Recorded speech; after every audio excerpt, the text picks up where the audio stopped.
tangannya digambar gini. Langsung datang ke saya, Pak, sangan toh Pak, sangan itu Pak, sangar toh Pak, no, aku sudah kayak papa toh, muka sangat tua kok Mas, gak dilempar apa, ya Allah Gusti, Dek, kok digambar-gambar, kayak apa, sangar Pak, habisnya aku tak berantem, kayak apa. Istri saya masuk ke dalam kamar, nangis. Ya Allah, lihat itu kelakuan anakmu. Mbok kamu itu tobat toh Pak, mbok kamu itu benar-benar bertobat toh. Kan aku sholat, saya bilang kan aku sholat. Dia jadi ingat almarhum anak saya. Lah kok ternyata apa yang kita lakukan itu dicontoh sama anak-anak Mas, itu bener pakai banget dicontoh sama anak saya. Ya saya sempat malu Mas, tapi gimana lagi?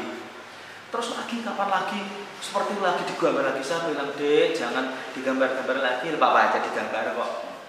Berarti kan itu Allah sudah mengingatkan saya loh Mas, mengingatkan Igi loh, bahwa anakmu aja bisa ngomong seperti itu kok kamu masih sama aja seperti itu. Ya akhirnya apa yang saya sayangi, apa yang saya cintai diambil sama Allah. Saya bisa apa? Saya nggak bisa apa-apa.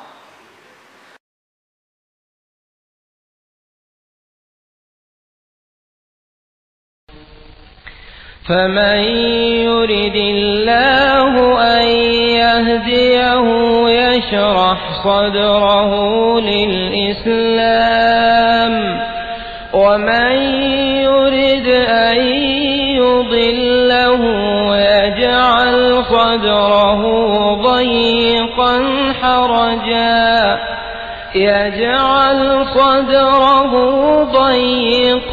حرجا كأنما يصعد في السماء كذلك يجعل الله الرجس على الذين لا يؤمنون.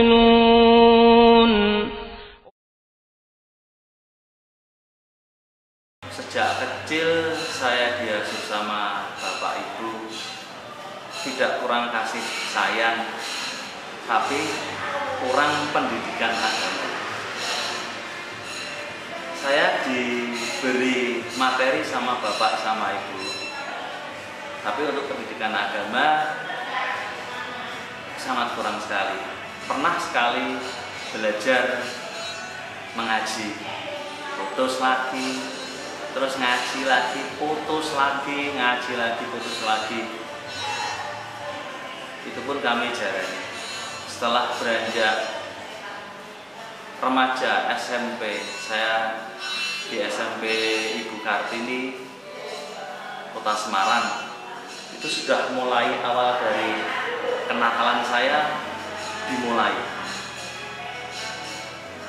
Dari dulu sampai tidak pernah ngerokok. Awal nakal saya itu bukan dari rokok seperti apa yang dilakukan remaja-remaja sekarang. Remaja-remaja sekarang itu mulai SD, SMP itu sudah pada ngerokok, kempus.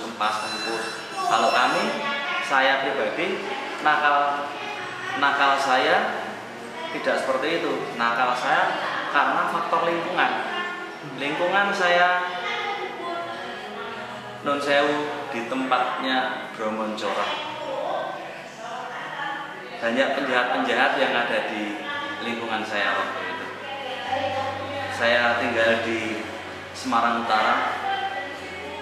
Ya, sampai sekarang pun Semarang Utara itu identik dengan yang namanya nakal, Bromoncorah. Tapi alhamdulillah, saya doakan teman-teman seangkatan saya, bahkan senior saya sudah bisa bertobat dan berhijrah kembali ke jalan Allah Subhanahu wa Ta'ala. Saya melihat, saya mendengar senior-senior saya, kakak-kakak saya itu berantem, mabuk. Awalnya ya ikut-ikutan berantem, terus masa jalanan mabuk, dimarahi sama bapak sama ibu. Kan nggak ngerti, bapakmu kan kerja, Oh iya, ngumpet-ngumpet saya berani mabuk sedikit-sedikit. Nah, kok tambah lama saya merasakan ketenangan, seneng. Padahal rasanya sudah gak enak loh kalau dirasakan itu. Sampai getir-getir, kecut-kecut gimana gitu. Saya punya pengalaman baru, saya punya teman baru, ya teman mabuk tentunya. Dan juga setelah punya teman mabuk, saya merasa jumawa. Saya berani mabuk. Siapa tahu yang mau takjak berantem waktu itu. Takut pun tidak ya, karena mabuk itu. Tapi setelah selesai mabuk kadang sok mikir, tadi itu berantem ya sopo kok malah berantem ya gitu. Ya mereka mabuk, dunia mendem, akhirnya dunia itu membutuhkan uang yang banyak untuk modal. Saya ngapusi orang tua, sering ngapusi orang tua, membohongi orang tua. Ya uangnya tak buat apa, tak buat minum. Waktu itu namanya Congyang, memang di Semarang itu identik dengan Congyang. SMP 2 kali putus, SMA bolak-balik putus sampai bapak tobat. Sebagian tanah bapak, rumah bapak dijual untuk membiayai sekolah saya. Tapi apa yang saya lakukan? Saya tetap dengan pendirian saya, yang namanya remaja mau mencari jati diri. Tapi jati diri saya itu jati diri yang salah, lingkungan yang membuat saya seperti ini. Saya di Semarang Tengah, toko-toko saya datangi, minta uang, bukan keamanan dulu, mintanya jatah.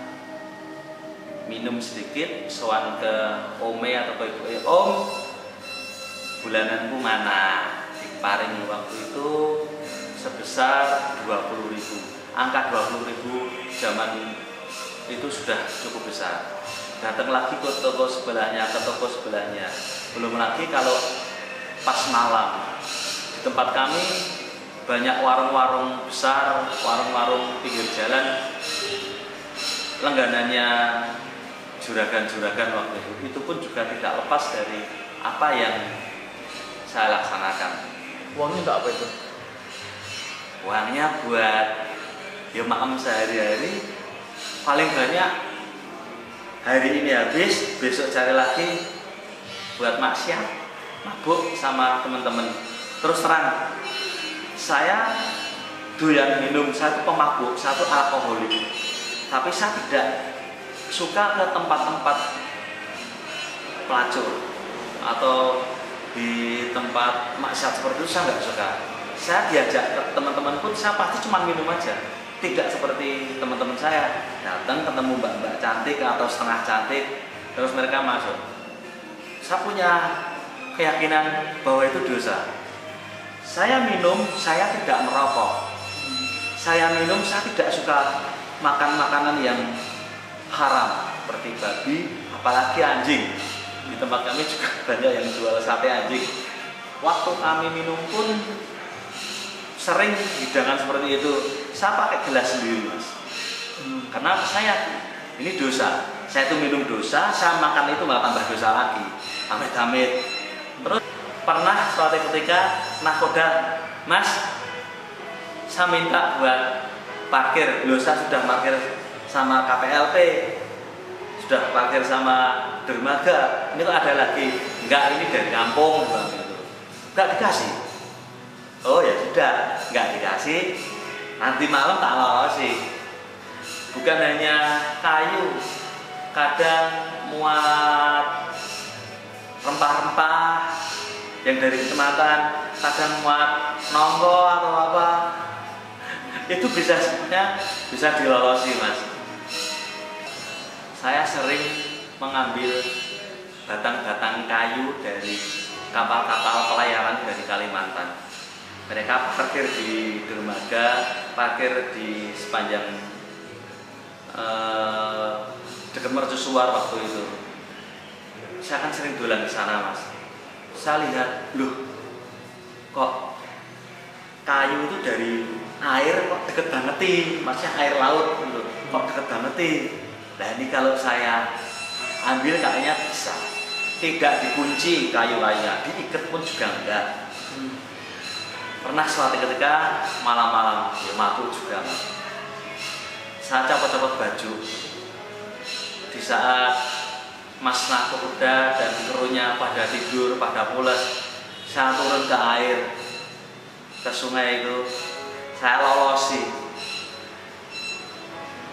Panjang kayu 4 meter, ukuran 12 kali 7, ada yang kali 5. Saya lolosi, saya berenang sampai ke seberang. Saya tarik sendiri, taruh di tambak, dumpet kayak Mas. Lagi nyegur lagi. Kadang sehari dapat 4 atau 5. Besoknya saya jual 1 lonjor waktu itu, kalau nggak salah 17.000, ada yang 20.000. Ya alhamdulillah. Ya enggak alhamdulillah nih. Saya bersyukur, wah, saya punya ilmu baru buat kerja. Saya pernah bertobat waktu itu 1 kali, kira-kira sudah sekitar 20 tahun yang lalu. Waktu itu saya tinggal di Sendang Mulyo. Lingkungan saya itu lingkungan jamaah-jamaah tabligh. Setiap kali bapak-bapak dari jamaah tabligh itu datang, saya cuma gini aja, lah wong Pak Ustadz aja nggak bisa ngajak saya sholat. Nah, kok sampean kesini Pak? Oh enggak apa-apa Pak Arif, enggak apa-apa Mas Boim, saya cuma mengingatkan saja. Terus lagi ada datang lagi orang lagi dari jamaah-jamaah tabligh itu. Nah kok saya merasa tertantang. Seperti apa toh? Ya pertama ya risih, tertantang. Terus mungkin tuh hidayah pertama saya. Ya sudah, sarung nggak punya, akhirnya saya beli sarung, minta sama istri, mah jaluk sarung. Loh, buat apa? Aku mau ke masjid, mau ke musola, mau sholat. Istri saya itu sujud syukur Mas. Nanti saya datang, adzan maghrib, Allahu Akbar, Allahu Akbar. Saya pakai sarung, mah pakai apa? Aku mah orang nggak duit koko, pakai kaos biasa aja. Lah gambarku gimana? Aku malu, aku isin. Nggak apa-apa, berangkat aja. Bener, saya berangkat keluar dari rumah. Di tengah jalan kampung ketemu ibu-ibu yang lagi pada, mungkin lagi pada rapat atau pada apa. Ngerti saya pakai sarung, saya pakai kopiah. Ada salah dua dari mereka bilang, Mas Boy mau kemana? Mau ke masjid, mau ke musola. Apa enggak nanti enggak banjir, enggak hujan? Malah dibilang seperti itu. Loh, kok seperti itu? Akhirnya saya jawab juga di depan ibu-ibu itu, Bu, jenengan Muslim, jenengan Islam. Kalau jenengan itu Muslim, mendengar ada bubar, ambil air wudhu, sholat di rumah atau sholat di musola, bukannya ngomong ke saya apa nanti nggak hujan apalagi nggak banjir. Sejak saat itu tidak ada yang berani ngomong seperti itu. Dan kebetulan kan nun sewu, saya di kampung di Sendang Mulyo itu nek ngamuk nggak ada yang berani. Ngerti saya datang ke musola, satu musola itu splitless apa tercengang delongok. Wudhu saya masuk musola, mereka pada delongok, termasuk Pak Ustadz dan banyak-banyak jemaah lagi. Saya bilang assalamualaikum, mereka langsung waalaikumsalam serentak. Masih dengan kebengang-bengangannya saya duduk. Saya mau apa nunggu? Ada apa? Yang kedua apa kan? Kedunggu komat. Banyak jemaah yang lagi datang, lihat saya, salaman sama saya. Banyak bilang alhamdulillah. Terus ketemu bapak-bapak dari jemaah tabligh itu. Mereka pada bilang, alhamdulillah, selesai qomat, saya sholat. Setelah sholat, saya beranjak berdiri, dipegang sama salah satu dari bapak-bapak jemaah tabligh itu. Mas Boim, jangan pulang dulu, di sini dulu ada apa kayak kuliah 5 menit atau apa seperti itu. Oh gitu toh Pak? Iya, saya tunggu sampai selesai. Benar. Kami duduk berlima waktu itu. Ada yang terkagum-kagum, ada yang bilang subhanallah. Intinya senang melihat hal seperti itu. Lalu salah satu dari bapak jamaah kami membukakan satu buku tebal, namanya buku Fadilah Amal kalau tidak salah. Ngerti saya sholat baru pertama kali itu di masjid, dibukakan salah satu bab tentang fadilah sholat, termasuk fadilah meninggalkan sholat. Ya saya mendengarkan benar-benar. Loh kok cuma sebentar Pak? Kenapa cuma 10 menit bahkan 15 menit ini? Ya namanya kan kayak kuliah 7 menit kultum gitu.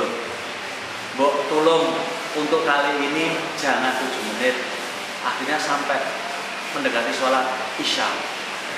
Saya lihat, yang saya tanyakan, kenapa harus sholat? Kok meninggalkan sholat dosanya sebegitu besar? Tapi kalau kita melaksanakan sholat, pahalanya juga kok seperti itu? Akhirnya dijawab. Pas lagi senang-senangnya mendengar jawaban itu, adzan Isya. Ya, akhirnya setelah saya sholat berjamaah Isya, saya pulang. Istri saya bingung kok suami kok belum pulang. Akhirnya habis Isya saya pulang. Ditanya, kamu di sana tidur? Saya enggak, ketemu sama Pak jamaah tabligh. Nah, ngapain di sana? Baca buku tebel. Besoknya saya nggak sholat subuh, nggak ada yang bangunin, nggak ada alarm. Sholat duhur saya pertama kali saya telat, tapi saya niat datang sholat sendiri ke masjid. Terus sholat asar. Dari sholat asar kok saya menunggu, kok nggak ngarit-ngarit ya. Menunggu apa? Supaya mau mendengarkan yang buku itu dibacakan. Akhirnya terbiasa pengen mendengarkan. Terus datang bulan Ramadan, dibukakan juga fadilah berpuasa. Tapi waktu itu saya dikasih keberkahan sama Allah, rezeki yang berlimpah, pekerjaan yang gampang, uang selalu ada terus, materi, uang, itu yang membuat saya akhirnya lalai, lupa dengan jihad saya, lupa dengan kencangnya agama waktu itu. Sarung saya warna hitam, kenang-kenangan saya sampai sekarang masih saya pakai. Itu 20 tahun mulai saya hijrah pertama sampai ini hijrah kedua yang terakhir, insya Allah. Oh, kembali lagi, saya diberi ujian sama Gusti Allah, uang banyak, terus teman-teman wanita yang cantik-cantik. Saya lupa akhirnya, saya lupa sholat, saya lupa kembali ke mabuk lagi, minum lagi. Sampai perlu waktu, saya mempunyai anak terakhir. Anak terakhir saya itu yang paling saya cintai, yang paling saya sayangi, wajahnya sama seperti saya, nakalnya sama seperti saya. Kalau melihat cewek cantik pun juga dia sama seperti saya. Dia datangi dengan rayuannya, masih kecil pintar rayu mas anak saya itu yang terakhir itu, almarhum Arya dari Jaya Maulana itu mas. Adik tambah besar, saya masih tetap dengan jenderal maksiat saya. Ya saya sholat, tapi saya tetap melakukan. Nah, pernah ada yang bilang, meskipun kamu seperti apa? Jangan lupa sholat. Saya tidak lupa sholat, tapi sholat saya cuma maghrib sama isya. Kadang isya enggak, tapi maghrib tetap sholat maghrib saya. Suatu ketika saya mendapat kabar, ditelepon sama istri, "Pak, adik dadanya sakit, kepalanya sakit." Loh, sudah 2 hari kok nggak sembuh-sembuh. Saya kira itu kecapean atau apa, Pak. Tangan dan kakinya itu banyak biru-biru, Mas. Saya kira kecapean, dipijet sama ibu-ibu yang dari kecil mijet dia. Oh, ini kecapean, nanti kan tidur. Jam 7 itu adik tambah kesakitan. Akhirnya saya niat ke rumah sakit. Sampai rumah sakit tidak boleh pulang, harus observasi, harus di ICU. Lah, anakku sakit apa, Pak? Biar Pak dokter besok yang menjelaskan. Saya ke yang tes darah namanya di laboratorium, dapat hasilnya saya juga nggak tahu anakku itu kenapa, cuma darah ini aja dites. Adik masuk rumah sakit, langsung di ICU, itu sekitar jam 11. Putra saya almarhum bilang, "Pak, saya lapar." Gitu. Saya carikan roti. Dia bilang, waktu itu roti coklat kan manis, Mas. Dia bilang, "Nggak ada rasanya." Gitu. Oh, 3 hari sebelum adik ditimbali Allah, itu beliau bilang, "Pak, papa itu dimarahi sama Allah." Loh, kenapa, adik? "Papa suruh bertobat, Pak. Suruh bertobat." Loh, papa kan sudah tobat, papa kan sholat, tapi papa masih berantem di stadion, sering berantem seperti itu. Artinya adik kan saya berantem. Jam 9 masuk ICU, maghribnya adik dipanggil Allah dengan sakit yang hanya cuman 1 malam, leukemia menyerang almarhum adik. Saya tidak bisa ngomong, saya tidak bisa apa-apa, cuman menangis. Loh, salah saya itu apa? Salah saya apa? Salah saya apa? Nah, gitu. 2 hari itu satu masih dengan menangis terus karena kehilangan, benar-benar kehilangan. Lalu saya ingat adik bilang, "Pak, papa dimarahi Allah, papa disuruh bertobat." Dan sejak itu saya putuskan, saya benar-benar bertobat. Saya pengen hijrah kembali ke jalan Allah. Saya sholat, setiap sholat saya mengirimkan, mungkin yang bisa saya doakan adik itu cuma surat Al-Fatihah. Setiap sholat fardu 5 rakaat, saya kirim banyak-banyak Al-Fatihah buat almarhum putra saya. Berkali-kali almarhum putra kami itu bawa spidol atau bolpen atau yang buat di papan tulis besar itu, terus spidol yang besar itu tangannya digerambar gini. Langsung datang ke saya, "Pak, sangan toh, Pak, sangan itu Mas, sangar toh, Pak. Loh, no, aku sudah kayak papa toh. Muka sangat tua kok, Mas, gak dilempar apa.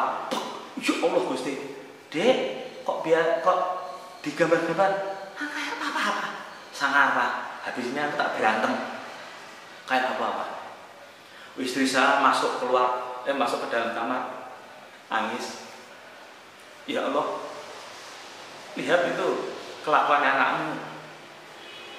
Mbok kamu itu tobat toh, Pak. Mbok kamu itu benar-benar bertobat toh. Kan aku sholat. Saya selalu bilang, kan aku sholat. Dia jadi ingat almarhum anak saya. Lah kok ternyata apa yang kita lakukan itu dicontoh sama anak-anak, Mas. Itu bener pakai banget dicontoh sama anak saya. Ya saya sempat malu, Mas. Tapi gimana lagi? Terus lagi kapan lagi? Seperti lagi digambar lagi. Saya bilang, "Dek, jangan digambar-gambar lagi, Papa aja digambar kok." Berarti kan itu Allah sudah mengingatkan saya loh mas, mengingatkan iki loh, kalau anakmu aja bisa ngomong seperti itu, kok kamu masih sama aja seperti itu. Ya akhirnya apa yang saya sayangi, apa yang saya cintai diambil sama Allah. Saya bisa apa? Saya nggak bisa apa-apa. Saya cuman subhanallah, subhanallah, subhanallah. Saya itu salah ya Allah, benar-benar saya salah, benar-benar saya salah. Saya minta maaf. Akhirnya benar-benar saya bertobat.